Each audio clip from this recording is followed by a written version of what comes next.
चलिए दोस्तों,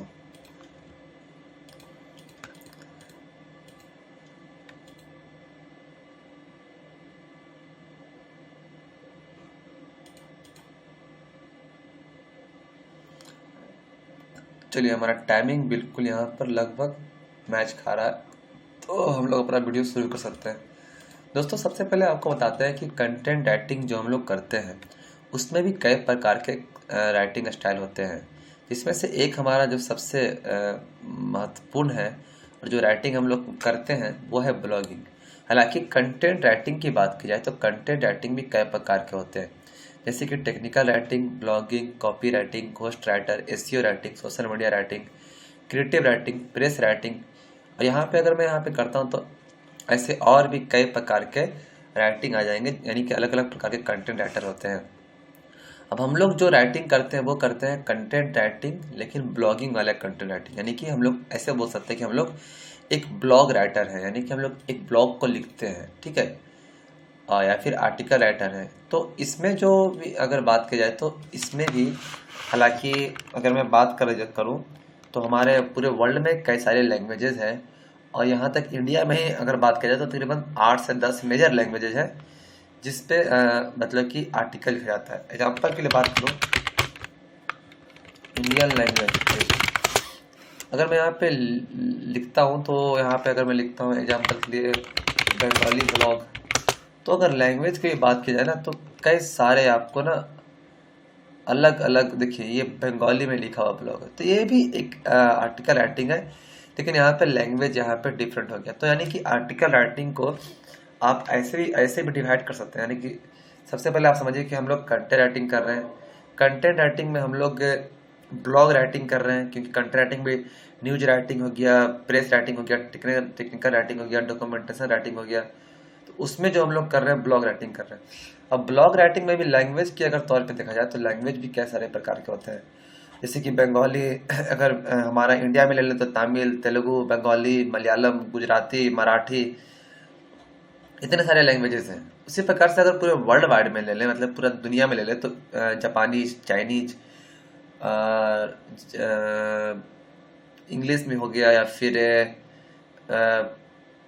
फ्रेंच में हो गया, मतलब पेरिस का जो भाषा है, जो भी हो मुझे तो नहीं पता कितने सारे भाषाएं हैं वर्ल्ड में, तो अलग अलग यहाँ पे जर्मन का अलग भाषा, तो जो पता नहीं कितने भाषा है, तो उसके आधार पे कई सारे ब्लॉग लैंग्वेज के आधार पे बांटे गए।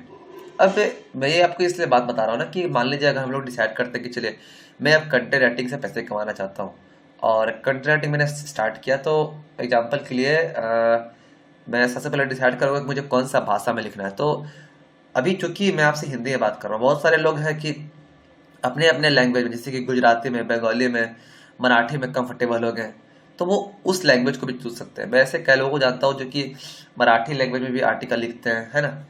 तो मेरे एक दो दोस्त हैं, वो भी मराठी लैंग्वेज में आर्टिकल लिखते हैं, और उनको हिंदी नहीं आती है ना। बहुत सारे ऐसे हैं जिनको इंग्लिश आती है पर हिंदी नहीं आती है, बहुत सारे ऐसे हैं जिनको सिर्फ हिंदी आती है।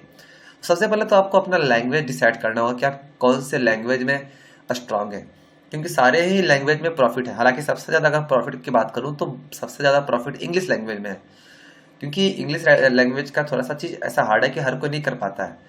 पर हिंदी में भी अगर आप अच्छे लेवल तक पहुंच जाते हो ना, तो इंग्लिश लेवल के राइटर को टक्कर दे सकते हो, बल्कि उससे आगे भी नहीं कर सकते हो, मैं ये बात मानता हूँ, ठीक है। तो अगर मैं सबसे पहले डिसाइड करता हूँ कि अगर कोई भी एक राइटर है तो सबसे पहले उसको यह करना चाहिए कि उसको एक लैंग्वेज चुनना चाहिए कि वो कौन सा लैंग्वेज में लिखेगा। ज़्यादातर तो हमारे पास, अगर मैं बिहार से हूँ तो मेरे पास दो ही ऑप्शन बचते हैं, या तो हिंदी या तो इंग्लिश, इसके अलावा मुझे और कोई भाषा आती ही नहीं है। अगर आप महाराष्ट्र से हैं तो अगर आप मराठी है तो आपके पास 3 ऑप्शन रहेंगे, हिंदी, मराठी या फिर इंग्लिश। तो इस प्रकार से आप किसी भी लैंग्वेज में आर्टिकल को लिख सकते हैं। तो सबसे पहले आपको अपना डिसाइड करना होगा कि आपका जो लैंग्वेज है वो लैंग्वेज आपका कौन सा स्ट्रांग लैंग्वेज है, ठीक है, यानी कि आपके उस पर पकड़ है। तो एग्जाम्पल के लिए मैं अगर डिसाइड करता हूँ कि मैं ब्लॉग राइटिंग में हिंदी राइटिंग पे आर्टिकल लिखूंगा, और उसी प्रकार से कंटेंट राइटिंग में बहुत सारे तरीके होते हैं कंटेंट राइटिंग का, लेकिन मैं जो बात कर रहा हूँ ना, मैं जो बात कर रहा हूँ आपको दोस्तों यहाँ पे ब्लॉगिंग की बात कर रहा हूँ, ठीक है, कि मैं ब्लॉग आर्टिकल को लिखूंगा। अब दूसरी बात यहाँ पे होती है कि जिस प्रकार से अगर आप लैंग्वेज चुन लेते हैं इंग्लिश या हिंदी या जो भी। तो एग्जाम्पल के लिए मैं अगर हिंदी चुनता हूँ तो यहाँ पर भी अब एक चीज़ होगा ना कि हिंदी में ही अगर ब्लॉगिंग के अंदर बात किया जाए तो तकरीबन 500 ब्लॉगिंग निच होंगे, मतलब उससे भी ज़्यादा ब्लॉगिंग निच होंगे। अब ब्लॉगिंग निच का मतलब क्या होता है कि बहुत सारे लोग होते हैं ना कि 500 क्या, तो अनलिमिटेड ब्लॉगिंग निच है, मैं ये बोल सकता हूँ। 500 तो बहुत कम है भाई, ठीक है। लेकिन फिर मैं ब्रॉडली अगर क्लासीफाई करता हूँ तो अगर मैं किसी को बोलूँ अगर कि भाई मैं एक राइटर हूँ, तो वो मुझसे पूछेगा ना कि आप किस प्रकार के राइटर हो। मैं बोलूँगा मैं हिंदी राइटर हूँ, तो फिर वो मेरे से पूछेगा कि ठीक है आप हिंदी राइटर है तो आप किस टॉपिक पे लिखते हैं। अब यहाँ पे बात आता है टॉपिक पे। तो टॉपिक क्या होता है, तो दोस्तों टॉपिक का मतलब होता है कि आपका जो जो एरिया है, मैं यहाँ पे लिखता हूँ कि आप किस टॉपिक पे ज़्यादातर एक्सपर्ट है आर्टिकल लिखने में। अब यहाँ पे देखिए अलग अलग यहाँ पे ब्लॉगिंग के टॉपिक है, जैसे कि marketing, parenting, entertainment, finance, food, video game, life style, personal finance, business, fitness, fashion, education, affiliate blog. तो ऐसे कई सारे यहाँ पे आपको यहाँ पे कैटेगरी मिल जाएगा। अब मैं आपको इसको और सिंपल एग्जांपल में समझाता हूँ। एग्जांपल के लिए मान लीजिए मुझे कंप्यूटर आर्टिकल के बारे में जानकारी है, ठीक है, या फिर मुझे कंप्यूटर आर्टिकल के बारे में पकड़ अच्छी है, या फिर मुझे उस पर लिखना अच्छा लगता है, तो मैं बोलूँगा कि मैं एक टेक राइटर हूँ, ठीक है। मैं एक टेक्नोलॉजी गैजेट पे आर्टिकल लिखता हूँ, ठीक है। और वो बोलेगा ठीक है टेक्नोलॉजी गैजेट पे आर्टिकल लिखते हैं, तो टेक्नोलॉजी में आप किस किस टॉपिक पे लिखते हैं, तो मैं उन्हें बोलूँगा कि मैं कंप्यूटर पे लिखता हूँ। अब कंप्यूटर के बारे में बहुत सारी चीज़ें आ जाती है, सॉफ्टवेयर, हार्डवेयर। मैं उनको बोलूँगा कि मैं हार्डवेयर और कंप्यूटर रिपेयरिंग के बारे में एक आर्टिकल अच्छे से लिखता हूँ। तो ये हो गया ब्लॉगिंग का नीच, यानी कि ब्लॉगिंग का टॉपिक कि आप किस टॉपिक पे सबसे ज़्यादा स्ट्रांग लिखते हैं। और ऐसे कई सारे टॉपिक होते हैं दोस्तों जो कि अलग अलग यहाँ पे मतलब कि कई सारे टॉपिक होते हैं जो कि अवेलेबल है आपको। देखिए मैं आपको दिखाता हूँ। एग्जाम्पल के लिए मैं ये भी बोल सकता हूँ कि मैं ट्रैवल आर्टिकल हूँ। अब मैं यहाँ पे लिखता हूँ ट्रैवल ब्लॉग इन हिंदी, ठीक है। 1 मिनट में अगर मैं यहाँ पे लिखता हूँ बेस्ट टूरिस्ट प्लेस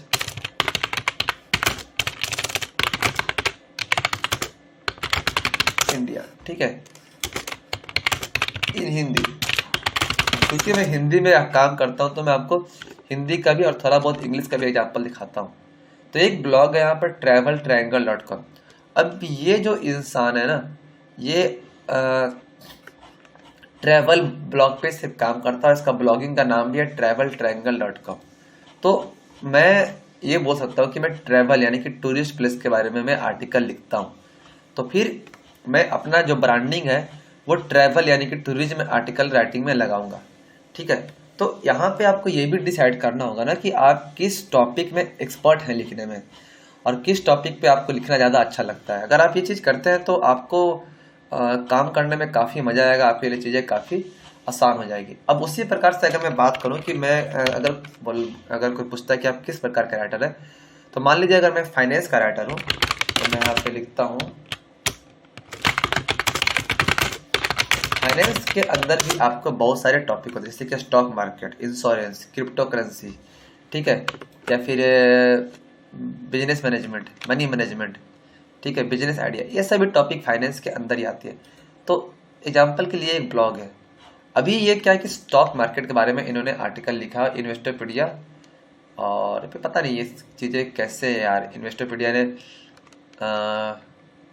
एक स्क्रिप्ट का काम किया है, खेला है, और उन्होंने अपने जो इंग्लिश आर्टिकल थे उसको उन्होंने गूगल ट्रांसलेट की मदद से हिंदी में कन्वर्ट कर दिया। लेकिन ये जो आर्टिकल है ना, प्रतिभूतियों का संग्रह, निवेश, ऐसा कुछ मज़ा नहीं आता क्योंकि हमारे हिंदी इतना भी शुद्ध नहीं लोग बोलते हैं जितना कि गूगल ट्रांसलेट करता है।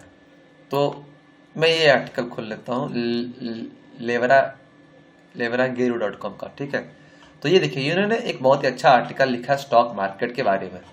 तो मैं ये बोल सकता हूँ दोस्तों कि मैं एक फाइनेंस राइटर हूँ और मैं स्टॉक मार्केट के बारे में आर्टिकल लिख सकता हूँ। उसी प्रकार से ब्लॉगिंग के अंदर लाखों या अनलिमिटेड नीच या अनलिमिटेड टॉपिक हो सकते हैं। मैं अगर ब्रॉडली अगर डिवाइड करूँ तो सबसे पहले मार्केटिंग के अंदर भी बहुत सारे मार्केटिंग होता है, जैसे digital marketing, personal marketing, advertising marketing. Entertainment के अंदर भी बहुत सारे टॉपिक होते हैं, जैसे मूवी के बारे में, ये सब के वीडियो के बारे में, कुछ भी गेम के बारे में, देखिए अब गेम के बारे में भी बहुत सारे आर्टिकल हो सकते हैं। गेम के बारे में भी अगर मैं डिवाइड करूं अलग अलग टॉपिक को, तो PS2 गेम हो सकते हैं, कंप्यूटर गेम हो सकते हैं, मोबाइल गेम हो सकते हैं। तो इस प्रकार से कई सारे निच हो सकते हैं। अब हालांकि मैं अगर एजुकेशन के बारे में ही बात करूं, ठीक है, एजुकेशन ब्लॉग निच, अगर मैं सर्च करता हूं एजुकेशन ब्लॉग निच के बारे में, तो देखिए यहाँ पर कई सारे टॉपिक हमारे यहाँ पे आएंगे। देखिए ये पे कितने तरह का टॉपिक है, लेकिन यहाँ अगर मैं आपको यहाँ पे सिंपल सा मैं अगर डिवाइड करूँ कुछ एजुकेशन निच का, तो मैं ये बोल सकता हूँ कि एजुकेशन के अंदर ये भी एजुकेशन के अंदर आएगा। यानी कि अगर मैं यहाँ पे आपको लिख कर दिखाता हूँ, आपको अगर मैं लिख कर दिखाऊँ तो चीज़ें आपको ज़्यादा अच्छे से समझ में आएगी। यहाँ पे मैं खोल लेता हूँ इसको, और अगर मैं यहाँ पे लिखता हूँ एग्जाम्पल के तौर पे कि सबसे पहले अगर एजुकेशन के अंदर मैं बात करूँ कि किस किस प्रकार के ब्लॉग बन सकते हैं,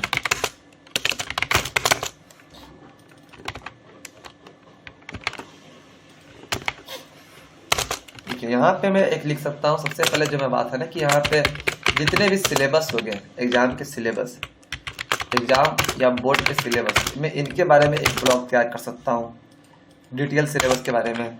या फिर मैं लेटेस्ट रिजल्ट के बारे में एक ब्लॉग तैयार कर सकता हूँ, लेटेस्ट जॉब्स के बारे में एक ब्लॉग तैयार कर सकता हूँ, प्रीवियस ईयर क्वेश्चन के बारे में एक ब्लॉग तैयार कर सकता हूँ। या फिर मैं इस यहाँ पे अगर सब्जेक्ट वाइज लूँ तो मैं सब्जेक्ट वाइज भी मैं या फिर क्लास वाइज में ब्लॉग तैयार कर सकता हूँ। कहने का मतलब कि सब्जेक्ट वाइज में कि मेरा एक ब्लॉग रहेगा जो सिर्फ फिजिक्स पे रहेगा, या फिर मेरा ब्लॉग रहेगा सिर्फ केमिस्ट्री पे रहेगा, यहाँ पे मेरा सिर्फ आर्ट्स के बारे में रहेगा, या फिर सिर्फ जियोग्राफी के बारे में रहेगा। तो इस तरह से मैं कई सारे टॉपिक एक अलग अलग ब्लॉग का ही अलग अलग बना सकता हूँ। क्लास वाइज में बात करूँ तो मैं सिर्फ क्या कर सकता हूँ कि मैं सिर्फ क्लास 10th के बारे में, क्लास 10th का स्टडी मटेरियल डाल सकता हूँ।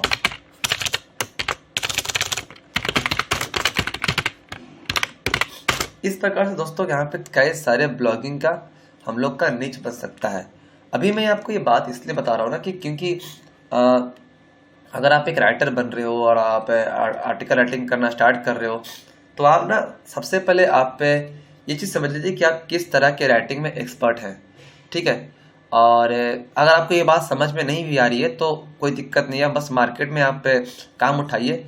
लेकिन मैं आपको ये बात इसलिए बता रहा हूँ ना कि क्योंकि जैसे आप अगर मार्केट में कूदते हैं तो आपको किसी भी टॉपिक पर आर्टिकल लिखना आ सकता है, किसी भी टॉपिक पर।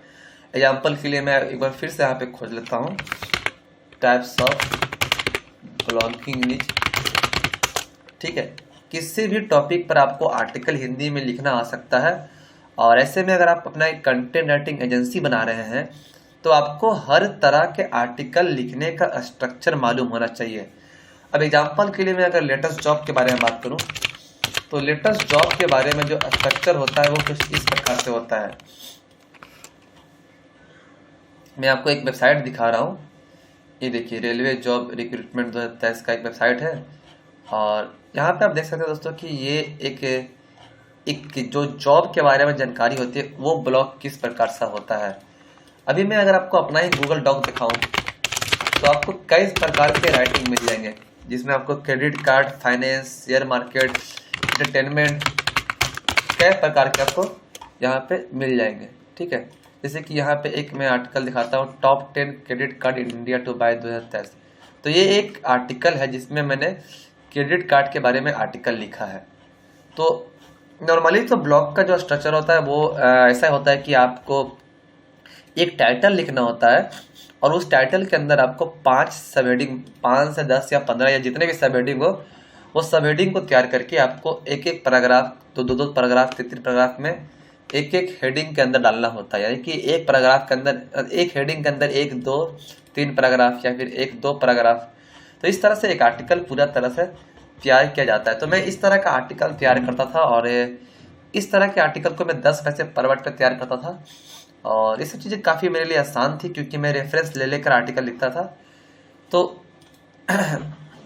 आपको मार्केट में अभी मैं आपको इसलिए बोल रहा हूँ, मान लीजिए आपको मार्केट में कोई व्यक्ति आता बोलता है आपका Tata new HDFC bank credit card के बारे में आप आर्टिकल लिखिए, तो ऐसे केस में आपको पता ही नहीं कि ये क्या है, तो आपको इस चीज़ के लिए तैयार हो रहना पड़ेगा कि आपको किसी भी प्रकार का आर्टिकल राइटिंग का काम यहाँ पे मार्केट में आ सकता है।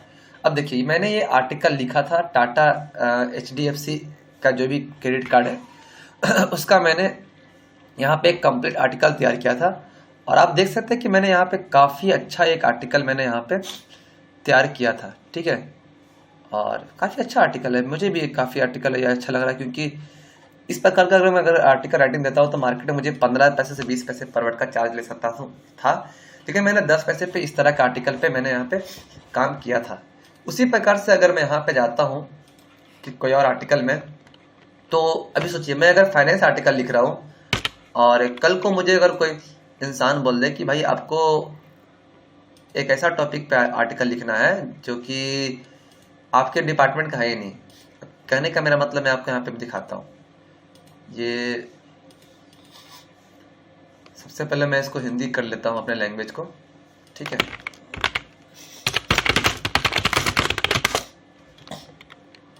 मैं यहाँ पे जाता हूँ गूगल ऑन क्रोम में जाता हूँ, डाउनलोड क्रोम एक्सटेंशन में जाता हूँ, और हमारा एक्सटेंशन यहाँ पे लगभग डाउनलोड हो रहा है दोस्तों।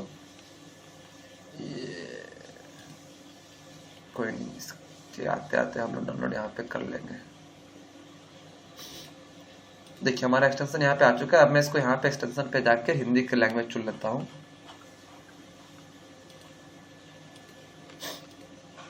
चलिए मैंने यहाँ पे एक्सटेंशन का अपना जो लैंग्वेज है हिंदी वो मैंने सिलेक्ट कर लिया। अब मैं यहाँ पे लिखता हूँ, सबसे पहले मैं इसको हिंदी कर लेता हूँ, और इसके बाद मैं यहाँ पे जाता हूँ पूजा विधि।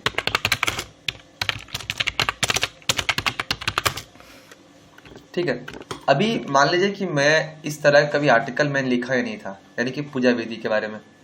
तो कुछ दिन पहले मेरे को नवरात्रि के समय एक आर्टिकल लिखने को आ गया था, जिसके टॉपिक था कि पूजा विधि के बारे में मुझे आर्टिकल लिखना था। तो अभी मैं अगर फाइनेंस आर्टिकल लिखता हूँ, टेक्नोलॉजी आर्टिकल लिखता हूँ, अगर मैं आपका ऐसा मतलब कि इस तरह का आर्टिकल लिखता हूँ जो कि थोड़ा सा टेक्निकल है, थोड़ा सा उसमें नॉलेज देना पड़ता है, वहाँ से अगर आपको अचानक से बोल दे कि आप पे पूजा के बारे में आपको आर्टिकल लिखना है, तो ऐसे में आपको यहाँ पे तैयार रहना पड़ेगा।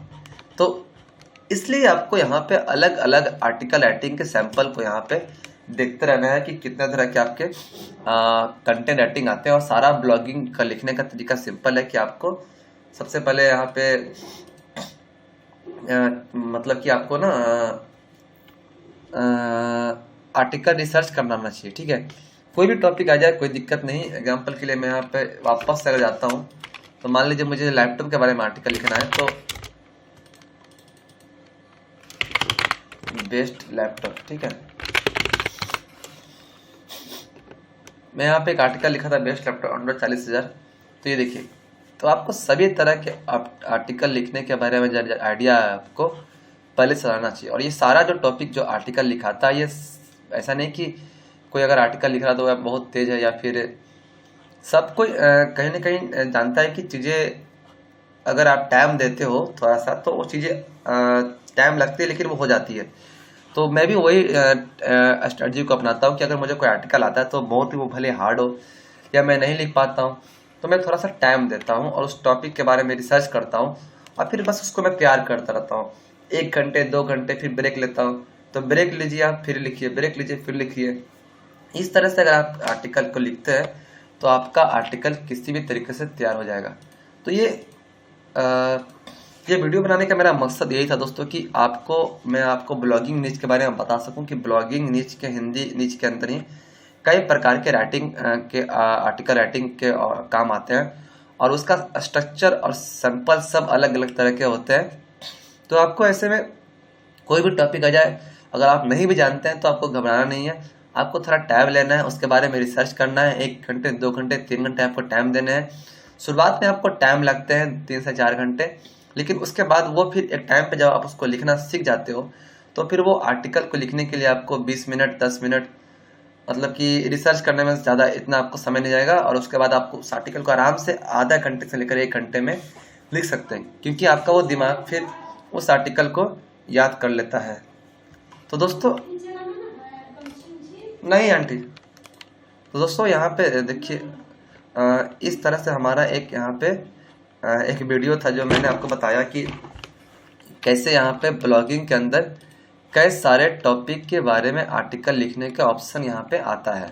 ठीक है, तो एक चीज़ अगर आप और कर सकते हैं कि अगर आपको कंटेंट राइटिंग का ये जो थोड़ा सा हार्ड जरूर लग रहा होगा, लेकिन अगर आपको यहाँ पे कंटेंट राइटिंग का अलग अलग टॉपिक आता है, तो अगर आप इसको बड़े स्तर पे करना चाहते हैं, तो ऐसे में आप ना अपनी एक टीम बना सकते हैं जो अलग अलग टॉपिक को कवर करने में एक्सपर्ट हो। एग्जाम्पल के लिए आपके पास एक टीम होना चाहिए जो कि एक बंदा फाइनेंस पे एक्सपर्ट हो, एक बंदा टेक्नोलॉजी पे एक्सपर्ट हो, एक बंदा हेल्थ पे एक्सपर्ट हो, एक बंदा रिलेशनशिप पे एक्सपर्ट हो, एक बंदा ट्रैवल पे एक्सपर्ट हो। ठीक है, उस प्रकार से आप एक बहुत ही ब्रॉड एक ही लैंग्वेज में, यानी कि सिर्फ हिंदी में ही आप बहुत ही बड़ी एक टीम बना सकते हो। या फिर आप चाहे तो आप सिर्फ एजुकेशन ब्लॉग पे काम कर सकते हैं, या फिर आप सिर्फ हेल्थ ब्लॉग पे काम कर सकते हैं, या फिर आप सिर्फ टेक ब्लॉग पे काम कर सकते हैं। हालांकि मल्टी ब्लॉग पे काम करने का फायदा आपको यही है कि आपको काम जो है वो ज़्यादा में मिलता है, यानी कि आपको ऐसा नहीं कि, क्योंकि सिंगल ब्लॉग पे शुरुआत में काम नहीं मिलते हैं, बहुत कम ही होते हैं जो जहाँ पर आप रिच आउट कर पाते हो। तो ऐसे में अगर आप मल्टी नीच पे ब्लॉग आर्टिकल लिखना का प्रैक्टिस करते रहिएगा, तो आपको कोई भी आर्टिकल राइटिंग है आप उसे 1 घंटे में निपटा दीजिएगा। तो मैंने अभी मैं क्या करूँगा कि जितने भी ब्लॉग आर्टिकल का राइटिंग स्ट्रक्चर है, तो मैं सभी का एक एक वीडियो कि उसको किस प्रकार से लिखा जाता है। एग्जाम्पल के लिए अगर मैं हेल्थ ब्लॉग हो गया वो किस प्रकार से लिखते हैं, फाइनेंस ब्लॉग हो गया वो किस प्रकार से लिखते हैं, टेक ब्लॉग हो गया वो किस प्रकार से लिखते हैं, ट्रेवल ब्लॉग हो गया वो किस प्रकार से लिखते हैं, तो मैं सभी ब्लॉग के बारे में जो भी अलग अलग टॉपिक है उन सभी के अलग अलग टॉपिक के बारे एक एक में, यानी कि अगर न्यूज हो गया तो न्यूज के बारे में, या फिर लॉन्ग फॉर्म ब्लॉग हो गया यानी 5000 वर्ड का आर्टिकल, 10,000 वर्ड का आर्टिकल कैसे लिखा जाता है, 20-20 हज़ार का वर्ड का आर्टिकल मतलब कि लिखा जाता है। और मैं खुद 15-15 हज़ार वर्ड का आर्टिकल में 10,000 से लेकर 15,000 वर्ड का आर्टिकल में लिख चुका हूँ। तो वो एक एक टॉपिक सभी में आपको इस कंटेंट राइटिंग के कोर्स के वीडियो में मैं आपको डालता जाऊँगा, जिससे कि आपको हर एक तरह के आर्टिकल राइटिंग को समझने में, सीखने में मदद मिले, और आप उससे दूसरों को सिखा सकें। और अगर आप हिंदी कंटेंट राइटिंग एजेंसी में कदम बढ़ाते हैं, तो आपके पास उनको भी सिखाने के लिए कि ये आर्टिकल किस तरह का स्ट्रक्चर लिखा जाता है, आप उस वीडियो के माध्यम से उन्हें आप इन्हें अलग अलग टॉपिक के बारे में आर्टिकल लिखना सिखा सकते हैं। और इस तरह से दोस्तों आप एक हिंदी ब्लॉग आर्टिकल राइटिंग के अंदर एक अपना बहुत ही बड़ा एजेंसी, बहुत ही बड़ा टीम को बना सकते हैं दोस्तों। तो अगर आपको हिंदी कंटेंट राइटिंग एजेंसी से संबंधित कोई भी सवाल हो, अगर आप इस काम को बड़े स्तर पे करना चाहते हैं और अपने इनकम को 20,000 30,000 प्लस लेके जाना चाहते हैं, या फिर जितना भी आप कैपेबिलिटी है उतना तक आप अपना टीम बनाना चाहते हैं, ठीक है, आपका जो कंपनी है उसका अगर मान लीजिए 6 फिगर में आप इनकम करना चाहते हैं, तो आप ना मुझसे कांटेक्ट कर सकते हैं, क्योंकि मैं भी इसी फील्ड में हूँ और मैं जितना ज़्यादा हो सके मदद मैं आपको करने का ट्राई करूँगा दोस्तों। तो मिलते हैं किसी अगले वीडियो में, तब तक के लिए गुड बाय दोस्तों।